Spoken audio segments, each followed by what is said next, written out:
मित्रांनो, सर्वांना जय महाराष्ट्र. आज आपण शेतकऱ्यावर बोलणार आहोत, कारण की शेतकऱ्यावर बोलणारे खूप कमी आहे. आणि त्यानंतर मंत्री, खासदार, आमदार हे सुद्धा आपल्यावर जेव्हा बोलण्याचा टाइम असते हे फक्त मतदानाच्या वेळी बोलत असतात. म्हणून मित्रांनो, आपल्या हे कोणीच बोलत नाही. शेतकऱ्याचे जेव्हा तुम्ही हाल बघसाल तेव्हा तुम्ही अक्षरशः म्हणसाल की खरंच शेतकरी खूप होणं अवघड आहे. आणि त्यानंतर जेव्हा शेतकरी एक कष्ट करतो आणि त्याला कोणतेही फळ भेटत नाही, तेव्हा मग ते अत्याचार नव्हे तर काय आहे.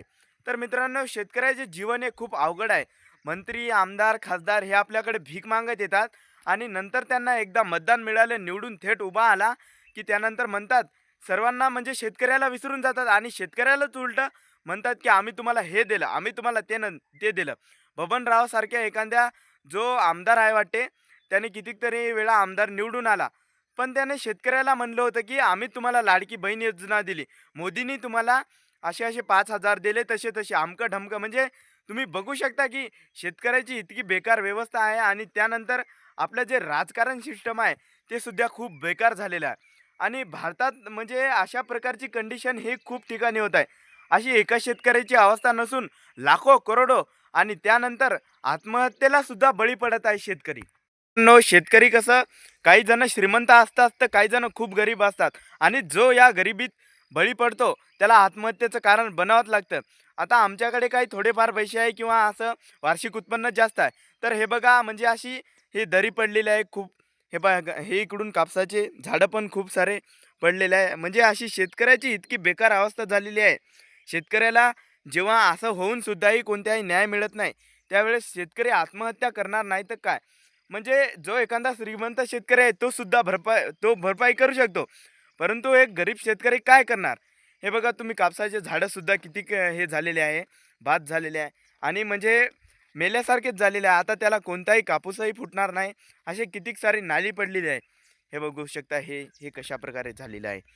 आणि इतकं बेकार होऊन सुद्धा म्हणजे शेतकऱ्याचा आत्महत्येचं तुम्हाला कारण दाखवत आहे. कारण म्हणजे हे सरकारच आहे. सरकारने जोपर्यंत म्हणजे आळा आणत नाही, जोपर्यंत शेतकऱ्याला कोणती तरी अशी आर्थिक मदत देत नाही, तोपर्यंत कधीही आपला भारत देश डेव्हलप होणार नाही. जोपर्यंत आपला शेतकरी राजा एकमेव डेव्हलप म्हणजे तो विकसित होणार नाही, तोपर्यंत आपल्याला कोणत्याही प्रकारचा न्याय मिळणार नाही. हे बघू शकता, शेतात कसे वळ पडलेले आहे पाण्याने, आणि पूर्ण हे पाझरून गेलेले आहे. आणि पाण्याने पूर्ण असा वरून पूर आल्यासारखे झालेले आहे, वगळं पडलेले आहे. हे बघू शकता. हे बघा मित्रांनो, हे कापसाचे झाडं कसे झोपलेत. आता मित्रांनो, हे फुटल याची काय गॅरंटी, याला तर जमीनच नाही राहिलेली आहे. आता बुडातूनच उपटलेले आहे तर त्याला काय फायदा. हे बघू शकता. हे बघा मित्रांनो, इतकी बेकार म्हणजे शेतकऱ्याची आजकाल सरकार जे आहे, कोणत्याही प्रकारची मदत न देता ते कर्ज घेत आहेत आणि त्यानंतर कर्जमाफी सुद्धा करत नाहीत. म्हणजे शेतकऱ्याची, आणि त्यानंतर एज्युकेशन सिस्टम, याला तर असे म्हणजे काय शिवा द्यावून काय नाही की या सरकार म्हणजे असं पूर्ण झोपलेलं आहे. या झोपलेल्या जागा कोणी म्हणजे असे शेतकऱ्यावर जे बोलण्याचं, कोणते शेतकरी असो कोणतेही असो, आपल्या भारतात जो म्हणजे ए टू झेड सिस्टम जे आहे ते सरकारने ढप करून टाकलेलं आहे. आणि यावर बोलण्याची, आळा आणण्याची खूप गरज आहे. मित्रांनो, हे बघू शकता, हे बा. आणि ही तर आमच्या शेताची अवस्था आहे.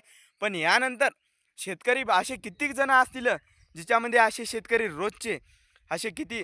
त्यानंतर आत्महत्याचं माझं म्हणणं एकच आहे की आत्महत्येचं कारण हेच आहे.